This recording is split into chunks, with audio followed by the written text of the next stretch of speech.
छठा कदम किसमें कितना दम। नमस्कार, मैं आपके साथ के राणा, एएमवी नेटवर्क देख रहे हैं आप। और लोकसभा चुनाव के छठे चरण के तहत आज 7 राज्य और एक केंद्र शासित प्रदेश के 58 सीटों पर मतदान किया गया। दिल्ली में पहली बार कांग्रेस और आप मिलकर बीजेपी के खिलाफ चुनाव लड़ रही हैं, लेकिन क्या यह गठबंधन लगातार पिछले 2 चुनावों से 7 सीटों पर जीतने वाली बीजेपी को रोक पाएगा?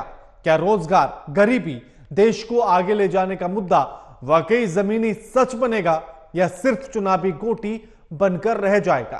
लोकसभा चुनाव आखिरी पड़ाव पर है और नेताजी की तरफ से आखिरी दांव भी खेला जा रहा है। अब कौन मारेगा बाजी ने तो ये तो वक्त ही बताएगा, लेकिन छठे चरण में क्या खास रहा, कौन आगे है कौन पीछे है, इसी पर हम चर्चा करेंगे। लेकिन उससे पहले रिपोर्ट देखिए।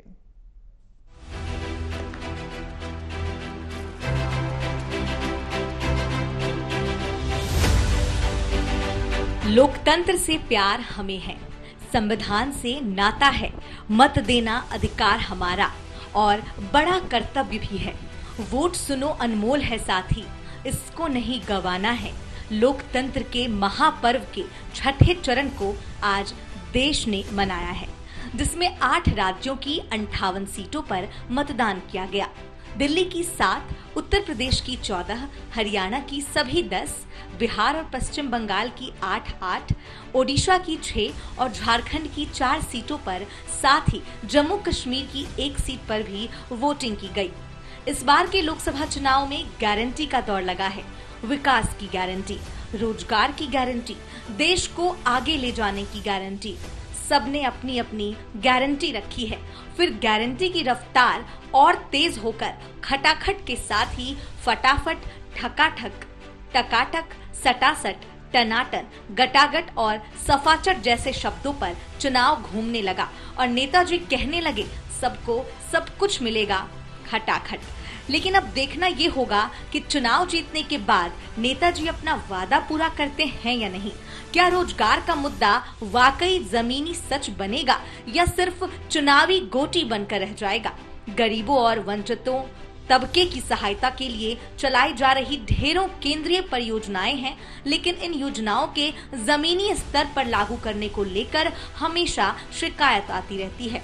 समय की मांग है कि आम चुनाव को त्वरित और प्रभावी सेवा मिल सके, लेकिन राजनीतिक दलों के पास ना तो समय है, ना ही नियत और ना ही कोई ऐसा तरीका है जिससे वो आम आदमी का जीवन आसान बना सकें। लेकिन चुनाव है भैया, वादा तो करना बनता है ना। नेताजी के वादे को तो सभी जानते हैं, सब कुछ साफ हो जाएगा 4 जून को। लेकिन बात देश की राजधानी की करें तो दिल्ली में पहली बार कांग्रेस और आप मिलकर बीजेपी के खिलाफ लड़ रही है। लेकिन क्या यह गठबंधन लगातार पिछले 2 चुनावों से 7 सीटें जीतने वाली बीजेपी को रोक पाएगा?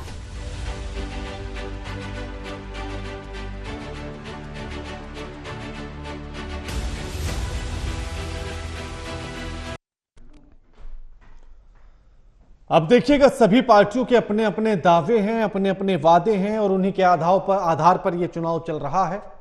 तो अब किसकी तरफ जनता का रुख होता है यह देखना होगा। दिल्ली में 7 लोकसभा सीटें हैं और 7 की 7 सीटों पर आज यानी कि इस छठे चरण में मतदान हुआ। अब ऐसे में सबसे बड़ी बात यह है कि इन 7 सीटों पर जहां बीजेपी अपने उम्मीदवार उतारे हुए हैं, तो वहीं 4 सीटों पर आम आदमी पार्टी और 3 पर कांग्रेस पार्टी ने अपने प्रत्याशी को उतारा है, यानी कि दोनों एक साथ गठबंधन के साथ चुनाव लड़ रहे हैं। अब ऐसे में इसी बात को लेकर बीजेपी की तरफ से हमला भी किया गया था कि बीजेपी अब कांग्रेस उस कंडीशन में भी नहीं है कि सभी सीटों पर चुनाव लड़ पाए। यहां तक भी कहा गया कि 4 सीटों की भी हिम्मत नहीं है कि चुनाव लड़ पाए, केवल 3 सीटों पर चुनाव लड़ रही है, यानी कि आम आदमी पार्टी के साथ उसे इस मुद्दे पर आकर कॉम्प्रोमाइज करना पड़ा। अब हमारे साथ जो मेहमान जुड़े हैं उनका परिचय आपसे करा देते हैं। हमारे साथ डॉक्टर निखिल प्रसून जुड़ गए हैं, प्रवक्ता हैं बीजेपी के। ओम तिवारी हमारे साथ जुड़ गए हैं, नेता हैं टीएमसी के। और भूदेव शर्मा हमारे साथ जुड़ गए हैं, प्रवक्ता हैं कांग्रेस के। आप तीनों का स्वागत है एएमवी नेटवर्क पर। निखिल जी, 8 राज्य, 58 सीटें और पहले चरण से लेकर अब छठे चरण तक अगर हम देखें तो जिस तरह से चुनावी मुद्दे बदले हैं, क्या उनसे चुनाव पर असर पड़ेगा? क्योंकि शुरुआत तो विकास से हुई थी, लेकिन उसके बाद हिंदू मुस्लिम भी आ गया, मंगलसूत्र आ गया, उसके बाद फिर आगे चलते चलते पाकिस्तान की भी एंट्री हो गई और उसके बाद अब खटाखट फटाफट और सपाचट जैसे शब्दों का इस्तेमाल भी हो गया। नमस्कार जी नमस्कार। देखिए, मैं मानता हूं कि जो लोकतंत्र का महापर्व चल रहा है और इसमें सभी मतदाता अपनी आहुतियां दे रहे हैं और इस महापर्व को, महानुष्ठान को में भाग लेने के लिए मैं सभी मतदाताओं का और भारत की जनता का अपने तरफ से धन्यवाद उन्हें अर्पित करता हूं। और मैं ये मानता हूं कि लोकतंत्र बलवती होते जा रही है। जिस तरह से इलेक्शन कमीशन विभिन्न चरणों में चुनाव का संचालन कर रहा है, यह विश्व का सबसे बड़ा चुनाव होता है और मैं इलेक्शन कमीशन को इसके लिए बधाई देता हूं। लेकिन जहां तक मुझे कुछ ऐसी बातें और आशंकाएं जो हर चरण में हमने देखा है, खासकर पश्चिम बंगाल में, उसे लेकर के मन थोड़ा रुष्ट हो जाता है, उदास हो जाता है। जैसे कि आज की जो घटनाएं हैं बड़ी निंदनीय है। पूरे देश में शांतिपूर्ण चुनाव चल रहे हैं, लेकिन आपने देखा कि पश्चिम बंगाल में क्या स्थिति है। मेदिनीपुर में, काथी में, घाटाल में, बांकुरा में हर तरफ अराजकता का माहौल है। हमारे जो बूथ एजेंट्स हैं, 2-3 तरीके से तृणमूल कांग्रेस वाले लोग काम कर रहे हैं। पहली बात तो यह है कि जो हमारे पोलिंग एजेंट्स तो घुसने नहीं देते, एक रात पहले उन्हें धमकियां देती है। दूसरी बात यह है कि जो कैंडिडेट्स जो हैं, जिन्हें पूरा अधिकार है पोलिंग बूथ पर जाने को, वो जहां भी जाते हैं वो गो बैक और उनके खिलाफ नारेबाजी शुरू करते हैं, उत्पात मचाते हैं और जितने असामाजिक तत्व हैं सब पोलिंग स्टेशन के बाहर जमा हो जाते हैं और एक अराजकता का वातावरण बनाते हैं, जिससे कि लोकतंत्र की हानि होती है। ठीक है। आपने देखा कि 11 बजे तक करीब करीब 954 शिकायतें आ चुकी थी। तो मेरा यह मानना है कि लोकतंत्र के लिए इस चुनाव में जो भी मुद्दे हों, जैसा कि आपने जिक्र किया, हम तो अपने परफॉर्मेंस के आधार पर, मोदी सरकार अपने परफॉर्मेंस के आधार पर इस चुनाव को लड़ना चाह रही थी। हमने धारा 370 हो और वहां से लेकर के इस तरह भारत को एक पांचवी सबसे बड़ी अर्थव्यवस्था बनाने से लेकर के जितने विकास की योजनाएं थी, जितने आधारभूत संरचनाओं में जो वृद्धि की और विश्व में जो भारत का गौरव को पुनर्स्थापित किया, उन मुद्दों पर चुनाव लड़ना चाहते हैं। लेकिन अगर विपक्ष पूरी तरह नर्वस हो जाए तो उसके लिए जिम्मेदार तो हम नहीं है। उन्हें अगर मुद्दों की तलाश करते करते मुद्दाविहीन होते हुए वो हम लोगों पर अब हमलावर हो गए। निखिल जी बाकी लोगों को भी चर्चा में शामिल करना है। ओम तिवारी जी, पश्चिम बंगाल में जब जब ये 6 चरण का मतदान अब लगभग संपन्न होने को है, अब ऐसे में हर चरण में हमने देखा है कि पश्चिम बंगाल में हिंसा जरूर हुई है। किसी और राज्य में हुई या नहीं हुई, लेकिन पश्चिम बंगाल उससे अछूता नहीं रहा। इस बार भी वैसी ही स्थिति है और जो आंकड़ा भी निखिल जी ने दिया कि लगभग 954 के आसपास शिकायतें दर्ज हो चुकी है। आखिर इतनी अशांति क्यों? सबसे पहले तो मैं एएमवी नेटवर्क और आपका और मेरे सारे पैनलिस्ट का बहुत बहुत धन्यवाद करता हूं आज की डिबेट के लिए। मैं मेरे बीजेपी से जो प्रवक्ता साथी हैं डॉक्टर निखिल प्रसूत जी, वो जो थोड़ी देर पहले ने कहा कि मोदी जी की जो परफॉर्मेंस है उसके ऊपर वोट हो रहा है, मैं पहले उस पर कुछ दो शब्द कहना चाहता हूँ। मोदी जी की परफॉर्मेंस, आखिर ऐसी कौन सी परफॉर्मेंस है जो भारतवासी आम जनता के साथ साथ हम लोग भी जानना चाहते हैं, जिसके आधार पर ये लोग वोट मांग रहे हैं। ना ही 2 करोड़ नौकरी जो कहा गया हर साल उसका वादा संपूर्ण किया गया, ना ही जो बेकार जो देश में जो इतनी मूल्य वृद्धि है उसको जो कम करने की 2014 में खाई गई थी, उनका हम लोगों ने कोई रिजल्ट नहीं देखा। ना ही हम लोग का विदेश में और हम लोग की देश में जितने भी हम लोग की प्रॉब्लम्स है उसको भी संपूर्ण तरीके से हटने का, मिटाने का जो अपने खाए गए थे, जो वादे किए गए थे, वो वादे कहीं पूरे होते हुए नहीं नजर आ रही है। और दूसरी बात जो आपने आप लोगों ने कहा कि हिंसा की बात, हिंसा कहीं नहीं हो रहा है। जो भी हिंसा कर रहे हैं वो बीजेपी के ही खुद के आपस के गुटबाजी है। और लेकिन उनका तो यह आरोप है कि आप उनके पोलिंग एजेंट को बूथ तक नहीं जाने दे रहे हैं। अगर हिंसा हुआ होता तो अभी तक 70% जो पोलिंग परसेंटेज है उस देश में अभी सबसे हाई बंगाल में ही हुआ है। मैं आपको बता लेना चाहता हूँ कि राणा जी, और मैं ये भी बता देना चाहता हूँ तो कांग्रेस में एक ऐसा भी कंप्लेन आया गया है जहां पे वीडियो कैमरा से वीडियो रिकॉर्डिंग के माध्यम से हम लोग देख पा रहे हैं कि एक ईवीएम जो मशीन है उसको घेरे हुए 4-5 लोग, उसमें कुछ करने का कोशिश कर रहे हैं। हमको ऐसा भी कंप्लेंट मिला है बीजेपी कैंडिडेट ओम तिवारी साहब, ओम तिवारी रुकिए, साहब, हाँ नहीं नहीं, सुन तो लीजिए ना, सुन तो लीजिए। हाँ, बोलिए। अभी निखिल जी ने ये आरोप आप पर लगाया कि आपकी पार्टी के नेता, आपकी पार्टी के लोग उनके पोलिंग एजेंट को पोलिंग बूथ तक नहीं जाने दे रहे हैं। पोलिंग बूथ तक नहीं जाने देते, ऐसा कोई बात ही नहीं है। वो लोग का जो आपसी गुटबाजी है, इसके लिए नई बीजेपी पुरानी बीजेपी के जो गुटबाजी है बंगाल में, इसके साथ ये सब हो जाए, के साथ ये हो जाए और ये ऐसी छवि पूरे भारतवर्ष में दिखाई जा रही है कि आज बंगाल में हिस्सा पड़ गया और इसका कारण क्या है कि बंगाल की छवि को दुर्मीन किया रहा है पूरे ठीक है। में। और मैं ये दूसरों के साथ ठीक है। कहना चाहता हूँ, बीजेपी को कड़ी से कड़ी हाथ का सामना पूरे भारतवर्ष में करना पड़ेगा और आने वाले 4 जून को एनडीए सरकार की नियुक्ति होगी और ठीक है, ठीक है। एक बार तिवारी जी की जरा साउंड को देखिएगा, थोड़ा सा वॉइस क्लियर नहीं है, बीच बीच में ब्रेक हो रही है। ठीक है तिवारी साहब, लौटूंगा, टेक्निकल प्रॉब्लम आ रही है, आपकी आवाज क्लियर नहीं आ पा रही थी। भूदेव शर्मा जी, कुछ जगहों पर आप साथ लड़ रहे हैं, एक तरफ आप कहते हैं कि ये गठबंधन है, लेकिन पश्चिम बंगाल में अलग अलग और दिल्ली में आते हैं तो एक हो जाते हैं। ये कैसा गठबंधन है? ये सवाल लगातार जनता का रहा और हर बार ये सवाल उछलकर कहीं ना कहीं आपके सामने आ ही जाता है।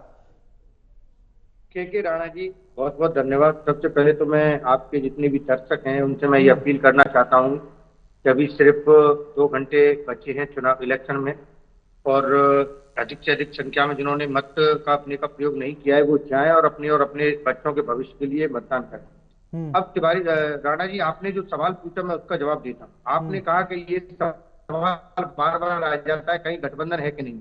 मैं एक बार फिर आपको स्पष्ट कर देता हूँ कि ये गठबंधन है, था और रहेगा।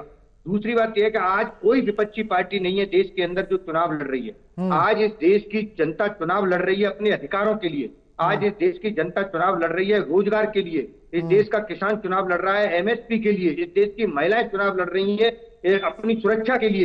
भारतीय जनता पार्टी और चुनाव आयोग के विपरीत, क्योंकि चुनाव आयोग और भारतीय जनता पार्टी जो मिलकर के चुनाव लड़ रहे हैं उनके विरोध में इस देश की जनता चुनाव लड़ रही है। आप कितना भी इसको भटकाने की कोशिश करो, कितना भी देश के लोगों को या विपक्षी पार्टियों को आप लड़ाने का कोशिश करो, लेकिन अब वो किसी के झांसे में आने वाले नहीं है। 6 चरण के चुनाव हो चुके हैं। 4 जून को, राणा जी पूरी बात सुन लीजिए, 4 जून को मोदी जी अपना झोला उठा करके हिमालय पर तपस्या करने जाएंगे। उनके झोले की भी तलाशी ली जाएगी कि उन्होंने अडानी और अंबानी से कितना धन लिया, कितना भ्रष्टाचार किया। इस पूरे देश के नहीं पूरे विश्व के सबसे बड़े भ्रष्टाचारी हैं जो प्रधानमंत्री, उनके भी झोले की तलाशी 4 जून को ली जाएगी। मैं ये स्पष्ट तौर पर कहता हूं, मोदी जी की जो भाषा हो चुकी है इस देश के लोगों को आपस में लड़ाने की, वो इस देश के लोग कभी स्वीकार नहीं करेंगे। न कभी इस देश की सभ्यता ने, संस्कृति ने कभी स्वीकार किया है कि इस तरह का देश का राजा हो, तानाशाही हो और इस तरह की भाषा का प्रयोग करे। तो निश्चित तौर पर 4 जून का इंतजार कीजिए, 10 से भी कम दिन रह गए। 4 जून का इंतजार तो भूदेव साहब सभी को है, उससे तो इनकार है ही नहीं। जो भी परिणाम होंगे वो सबके सामने होंगे। लेकिन मेरा सवाल ये है, तिवारी साहब लौटूंगा, एक एक करके सबसे बात कर लूं, लौटूंगा आपके पास। भूदेव साहब, सवाल मेरा यह है कि एक कम से कम एक कॉमन मिनिमम प्रोग्राम तो होना चाहिए था, क्योंकि एक तरफ अगर आप में से आपके गठबंधन की एक पार्टी कहती है कि हम 30 लाख रोजगार देंगे, दूसरा कहता है 1 करोड़ देंगे, फिर तीसरा कहता है कि हम तो ये वाली गारंटी लेकर आए हैं। तो जनता कैसे भरोसा करे कि कौन सी वाली बात सच होगी? तो एक कॉमन मिनिमम प्रोग्राम तो कम से कम होना चाहिए था जनता के सामने। बिल्कुल राणा जी, देखिए मैंने आपके साथ भी मुझे लगता है कई डिबेटें हुई और भी चैनलों पर हुई और हमने बताया कि हर राज्य की स्थिति अलग अलग होती है। इसीलिए देखिए क्षेत्रीय जो जरूरतें होती है उसी के हिसाब से तो फिर देखिए पंचायती राज को लेके आया गया। वो इसलिए तो लेके आया गया कि गांवों की समस्याएं राज्य नहीं समझ सकता और राज्यों की समस्याएं देश नहीं समझ सकता। चलिए मैं इसी पर एक सवाल पूछता हूं, तो सभी की अलग अलग जरूरतें हैं। भूदेव साहब, मैं इसी पर एक सवाल पूछता हूं, मैं इसी पर एक सवाल पूछता हूं। राहुल गांधी कहते हैं कि जो खाली पड़े हुए पद हैं 30-33 लाख उनको हम भरेंगे। दूसरी तरफ तेजस्वी यादव कहते हैं कि हम 1 करोड़ रोजगार देंगे।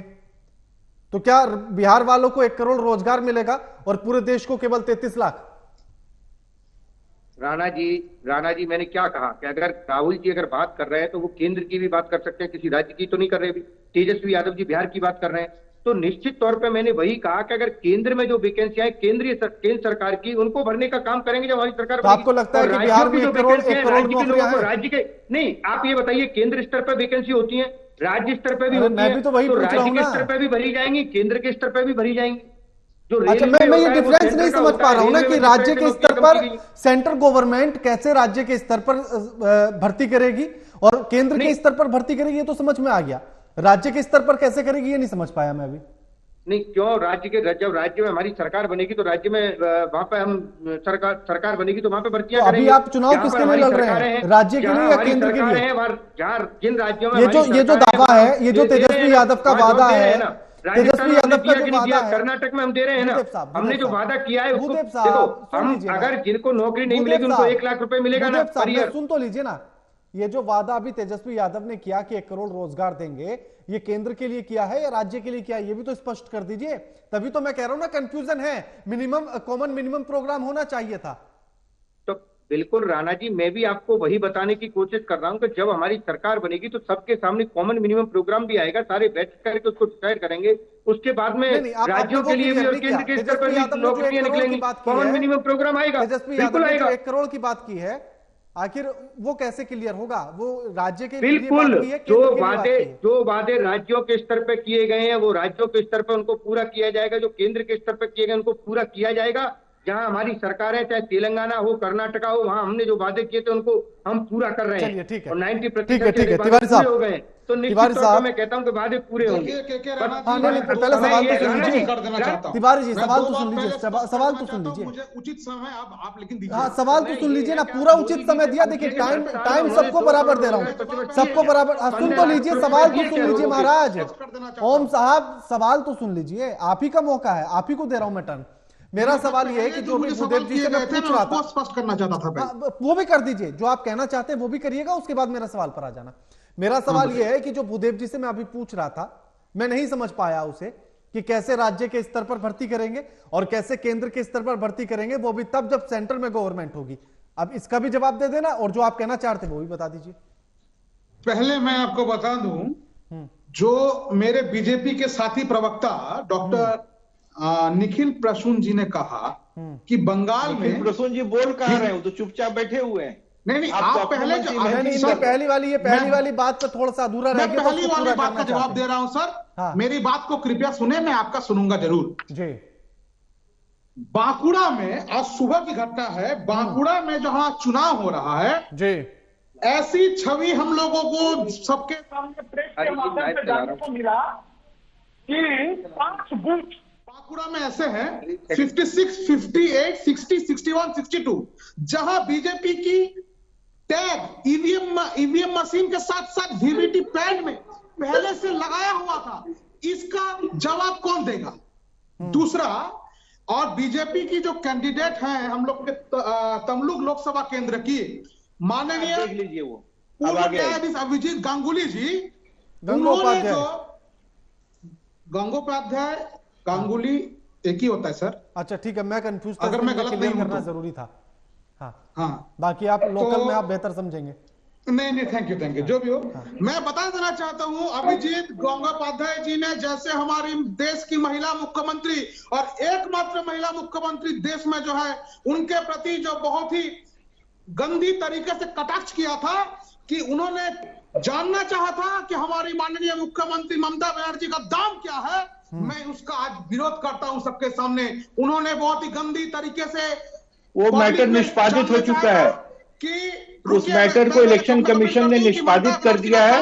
उस मैटर को अभी उठाना अनर्गल प्रलाप की तरह होगा। प्रसून जी, मैं लौटूंगा अभी एक-एक करके बात करें। अभिजीत गांगुली जी के प्रचार पे रोक लगाए तो उनके प्रचार कार्यक्रम में सेंसर किया था। आज ऐसी कैंडिडेट है बीजेपी की जो महिला का सम्मान नहीं करना जानते, जो देश की एकमात्र महिला मुख्यमंत्री का सम्मान नहीं करना चाहते, उनको दाम संदेश खाली में आपने महिलाओं का क्या सम्मान किया है? अब मेरे वाले संदेश खाली में शाहजहां को बचाने के लिए आप एक-एक करके बात करेंगे, एक-एक करके बात करेंगे। प्रसून जी, आप ही के पास लौट रहा हूं मैं, आप ही के पास लौटूंगा। निखिल जी, मैं आप ही के पास लौटूंगा, आप ही के पास लौटूंगा।